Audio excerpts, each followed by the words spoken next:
What's good, y'all? Welcome back to another media I consumed video. This is basically just gonna be like everything that I kind of, consumed over the summer in terms of like music, movies, social media like TikTok, YouTube, and Substack, and then anything else I just found interesting that I just want to share with y'all. So yeah, that's pretty much what this video is gonna be about.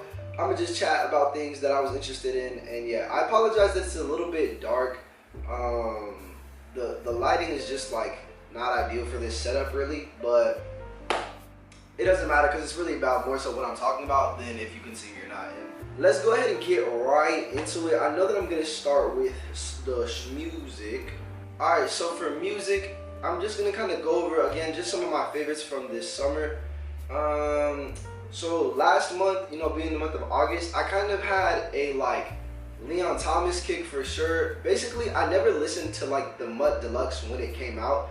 But like I like Leon Thomas and I did want to listen to it, and I just like completely forgot to listen to it. So I listened to the Mud Deluxe. So I basically had that album on repeat, and then Twisting with Venna was one of my favorite songs. Leon just always has like one of my like favorite songs at the time, like, at whatever time it is. Like he just always has one. Like Miami with Odile. Odile's whole album, you know what I'm saying, or whatever it was, EP, I don't know, but it was only like 7 songs. But either way, that was definitely one of my favorite projects this summer. That's probably like my favorite album of the summer for sure. To get back to Leon Thomas, like I think it's really cool that like I like his music so much because like he was my favorite character on fucking Victorious. So like it's crazy now, like growing up and now he's like making music and I'm like I like it and I still align with him in that way. You know what I'm saying? So I don't know. It's very cool. But yeah, Leon Thomas. I listened to the Boldy James album, of course. I don't think that's my favorite Nicholas Craven and Boldy James album. Honestly, out of their 3 albums, I think that's my least favorite. Fair Exchange, No Robbery is definitely like one of my favorite albums of all time. Like probably like my top 5 favorite albums of all time. And like obviously that's a high, you know what I'm saying, to live up to. Is like literally one of my favorite albums. But Nicholas Craven and Boldy, they're gonna hit every time, and I definitely did enjoy that album. I can talk about some songs. So yeah, Miami, Odile, Leon Thomas. You got Shadow with Amy Blue. You got Calamari by Jay Worthy. On the Under by Larry June. Definitely one of my favorites. London Summers by Odile as well. I See by El Camino, Black Soprano Family. That was one of my favorites. Missing Everything by Amy Blue actually has become like one of my like favorite songs of the year for sure. Nancy Boatwin by Boldy James. That's also one of my favorites again of the year for sure. And yeah, so the only other album, like again, there really was no standouts in terms of music other than that Odile album. The Odile album was really good. I really liked the Odile album. That shit got me dancing a little bit. That's the first ever type of music that really had me like wanting to dance, wanting to get down, wanting to groove for real. And then another album I did listen to was the Raveena album, Where All the Butterflies Go in the Rain, I think. I've never listened to her music until I heard Lucky kind of like earlier in the summer, but I still didn't listen to the album until like recently, again until probably like August. And that album I kind of just like had on repeat, and I think with that album, like there's some music and some albums where I'm just like I don't want to like organize this or like formulate this. Like I just want to enjoy this, like I don't know if that makes sense. Like I don't want to put this into a playlist and organize it and and like, you know what I'm saying? I don't know, like I just want to do what comes natural with that album, and I feel like that was definitely one of those albums for me. So really I just ended up listening to the album repeatedly, like a lot, but I never really like put any of the songs into a playlist. Like other than my favorites like Baby Mama, 16 Candles, and Lucky, yeah, I really just like enjoyed that album as a whole a lot more so than was like, okay, let me really try to save my favorites from it. You know what I'm saying? And I think that's also something that I kind of want to do more of, is just like try to just enjoy things in the moment rather than being like, I don't know, and maybe I'm thinking about it too fucking hard because it's just putting a song in a fucking playlist. But in my mind, it's like, I have trouble like putting songs in playlists sometimes because I'm like, do I really want to be hearing this song in the future, like months from now, in this collaboration of music that is in this play, you know what I'm saying? And so like I just think too hard about it, and just kind of like removing that friction a little bit and just kind of like enjoying a project, enjoying an album as the body of work that it is just something that I kind of want to practice more rather than like really taking things out of it and putting it into a playlist. but enjoying it in what it is. I don't even know. I'm probably just fucking, y'all are probably like, what the fuck is he talking about? That's pretty much it for music, to be completely honest. There really was no like super standout, super favorites other than the Odile album, other than the Ravina album. So yeah, I'm gonna go ahead and get into movies. I'm gonna just list off, I know there's more that I watched, but I forget. I really do. If I don't write it down after I watch it, I forget what movie I watched. Like obviously, if you remind me of the movie, I'm like, oh, okay, yeah, I know that movie. I watched that movie, but like I will forget the title of it, and like whatever. So I'm gonna just list these movies that I watched and kind of just my general thoughts about them. So I watched 10 Things I Hate About You. That was a cute movie. I really liked that. The high school was crazy. The like Seattle was really pretty. It was a really pretty movie to look at, but it also had like an enjoyable story as well. About Time was a good movie. It's kind of about like changing the past in a way, because broken time travel, and I think that movie, like I really think about that movie sometimes in terms of like I do a lot of dwelling on the past. I do a lot of fixating on the past. And just like what I wish I would have done differently, what I wish I could have changed, and not even in like a regretful manner, just in like a means of like I know that had I acted in this way could have put me in a better position, X, Y, and Z, whatever, right? But I think that movie, like I think again, like the kind of the theme of that movie, obviously like anytime you're fucking with the past, you know, things can change, things can happen, you know what I'm saying?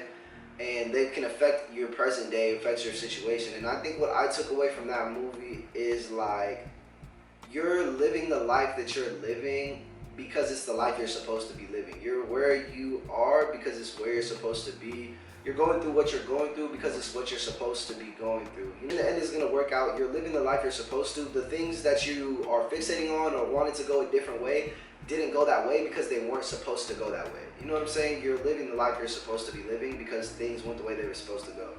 I don't know. I just think that's kind of like a comforting perspective, and it really just makes me put my sights on, rather than being like, I wish I would have done this differently, it puts my sights on, okay, how can I put myself into that position now? You know what I'm saying? Like, if I wish I did this to put myself in this position now, well, what can I do now to put myself in that position in the future? I don't know if that makes sense at all, but that's kind of what that movie kind of made me think about. I also watched Lost in Translation. That was another like just visually pleasing movie that I liked as well.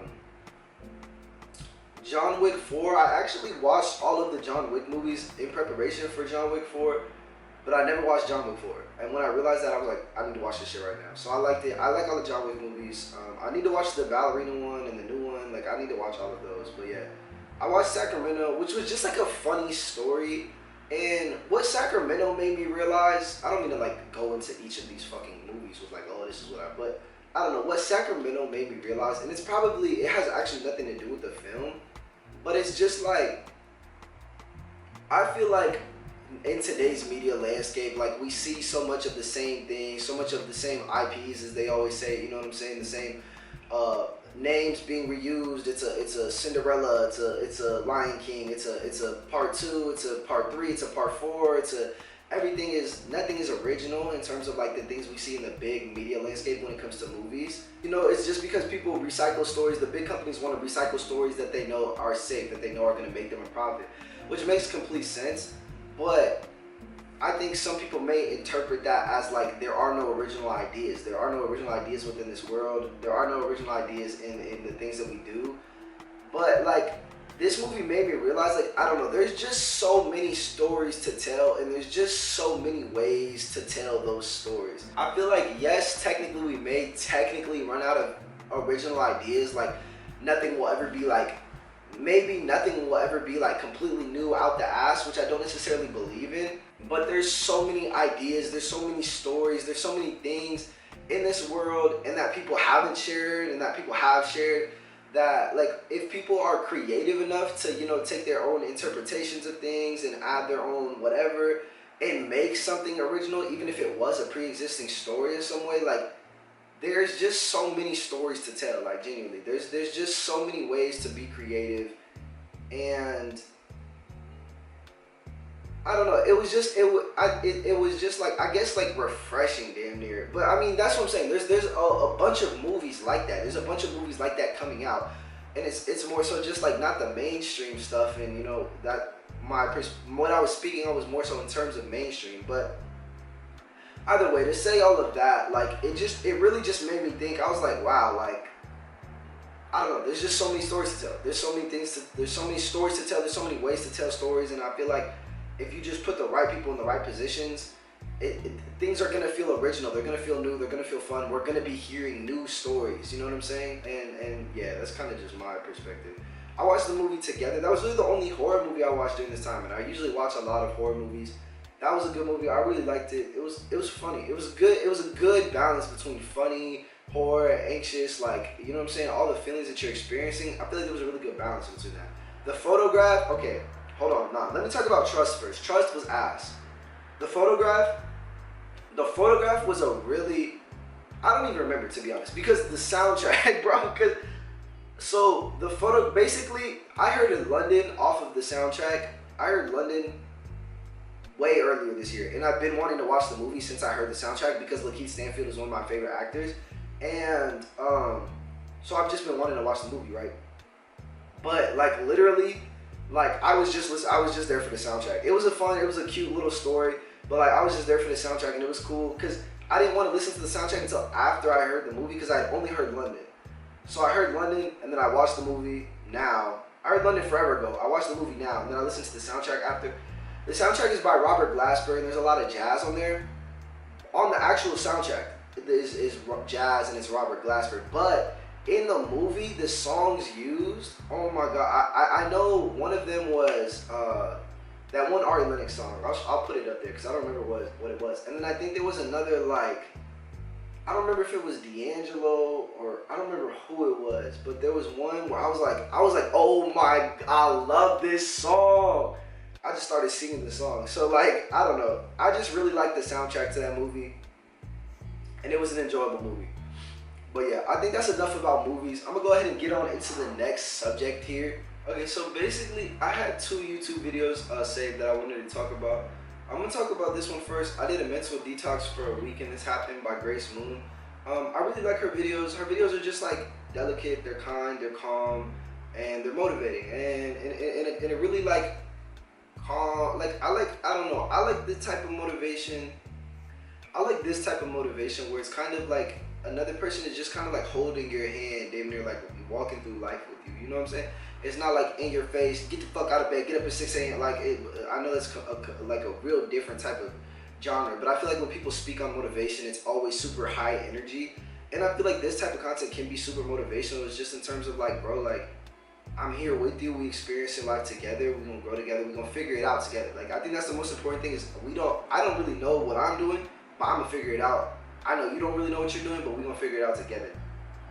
And that's just kind of how that video made me feel. And it's just comforting sometimes when, you know what I'm saying, somebody can just hold your hand and be like, dude, like, I don't know, but we're gonna figure it out together. I think that's a very comforting thing. And props to her, she had quit her job and, you know what I'm saying, took the whole thing, content creation full time, which is obviously, you know what I'm saying, something I wanna do in terms of I wanna have a creative career full time. So it was just nice to see that. To see somebody just taking that leap in that way and betting on himself in that way, because that's what I want to do. And then the other video that I saved was this other video called "You Weren't Meant to Live Life on Repeat." It's something that I've observed, like kind of just like been aware of my whole life is like time kind of slows down when you experience new things, right? And when you get into the routine of living the same life and doing the same things over and over again, like your brain just kind of condenses it all down into one, and it just feels like time is going by really fast because, you know what I'm saying, the same thing is happening pretty much every day. You're doing the same thing every day, and just switching up those little experiences, even if things are monotonous, just switching up little experiences that is just giving your brain something new to focus on, to latch on, to exist within, can do a lot for, like, you know what I'm saying, just not feeling like you're stuck in a routine, not feeling like you're really repetitive. Definitely, like, go watch these videos, because obviously I'm gonna tell you what I took away from these videos. What you take away might be different, and her message overall probably isn't coming out through me. But yeah, I don't know. That's what I took away from those videos. Honestly, I watched those a really long time ago, and I should have saved more YouTube videos. But those are the ones that I did really like at that time. All right, I'm gonna talk about some Substack articles that I enjoyed as well. This first one is called "Attention Is Love," and this is what got me to watch Lost in Translation. I've always wanted to watch Lost in Translation, but reading this made me be like, okay, I'm gonna watch this movie. Okay, and then this other one was called The Intimacy Illusion. This was a really good one, and I feel like this is just a deep dive on intimacy in all of its aspects, in all of its ways, shapes, and forms. And this was just a very interesting read, and it has me coming back to it. It has me learning and just understanding like what intimacy is and how I would like to apply it in my life, not even in a romantic sense, but just in any sense, what intimate relationships can mean, and what opening yourself up to anybody in an intimate, what opening yourself up to anybody or any sort of interaction in an intimate fashion can do for you. So yeah, this one is called "Don't Sacrifice the Wrong Thing." It's kind of about sacrificing. In it, he talks about like the things that he sacrifices to pursue what he really wants. Like he talks about turning down a job offer for like $200,000 a year simply because like he wouldn't have time to take care of his kid and focus on his writing and focus on his passion as well. Because the life that he's living, though it's very small, it works for him and it works for his wife. It aligns with my life in a way because like I don't think I ever want to like sacrifice something that technically could be good for me in a way if it's not actually going to make me happy, if it's not actually going to make me feel fulfilled, if it's not actually going to like I like the idea of like he's getting by, you know what I'm saying? He's living, he's not necessarily living like a lavish lifestyle or a super comfortable lifestyle, but he's living the way that he wants, you know? He doesn't want to be overly comfortable. He doesn't want to sacrifice all of these things that do make him feel fulfilled for something that may not make him feel as fulfilled, but may bring comfort in other areas of his life. Does that make sense? Obviously, you know what I'm saying? There's a lot of nuances to that. There's a lot of making a living. There's a lot of things that go into that, but at the base level, I don't want to sacrifice. I align with this because I don't want to sacrifice what will make me feel fulfilled in life for what may not make me feel as fulfilled, what I may not like, what I may actively hate, but that could be comfortable or that could be, you know what I'm saying?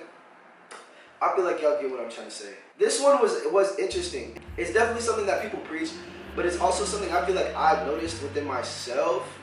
Is like, you know what I'm saying? People always talk about put yourself in uncomfortable situations, to grow, to. I think that this basically just does it in a very kind way, in a very like, more so like you will experience more through that discomfort than you gotta make yourself uncomfortable. You know what I'm saying? Again, it's kind of just all about the way the information is presented to you.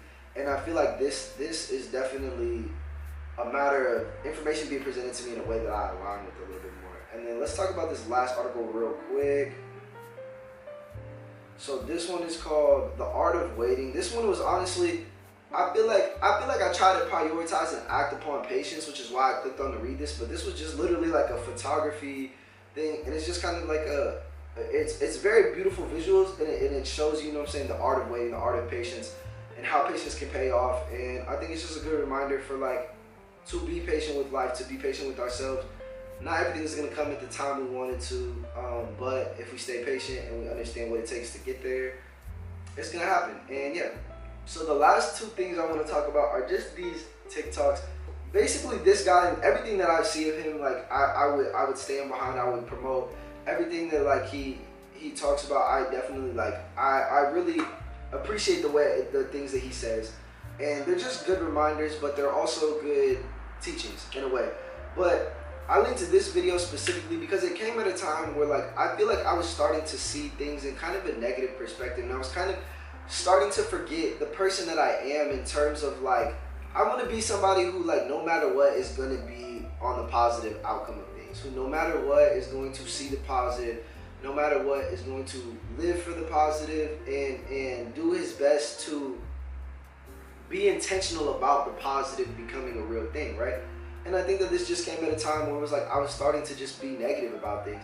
And it's all about perception, it's all about perspective. Life is all about perspective. If you view things from a positive perspective, if you view things from a positive outcome, it's just going to impact you and your life in a more positive way. And I think that this was just a little reminder, again, of just like, you are the positiveness. You know what I'm saying? You seeing your life in a positive manner, you seeing your life in a positive way, you acting on it, you trying to you trying to, you know what I'm saying, just be a positive influence on others, you trying to be a positive impact on others. It's simply just like, that is up to you and that is in your control. Yes, there are negative things in your life. Yes, negative things will be thrown your way, but the way you choose to react to them and the way you choose to handle them is really what's going to matter in terms of, is it going to have a positive outcome on you, or is it going to have a negative outcome on you? So yeah, really anything he talks about, bro, I definitely will follow him. I didn't want this video to be as long as the last one because I feel like I talked about a lot in the last one. I feel like I definitely could have talked about more in this one, and I'm still trying to figure out how I want to go about these videos, because I feel like I'm just throwing a lot of information at y'all super fast. And I kind of want to calm these videos down. I hope that this was a little bit shorter than the last one, but yeah, I feel like I didn't talk about as much, but I feel like I still talked about a good amount. But I feel like I didn't talk about as much, but I talked a lot, if that makes sense. But either way, I hope y'all enjoyed the video. You know what I'm saying? Of course, feel free to, of course, I hope that y'all, you know what I'm saying, take anything away from this video and go watch and consume things for yourself and come up with your own opinions about it. You know what I'm saying? Maybe talk about it in the comments and stuff. But yeah, I hope y'all have a good rest of your day, and I hope y'all sleep well. I hope y'all eat some food, stay healthy. And yeah, that's going to be it for this video.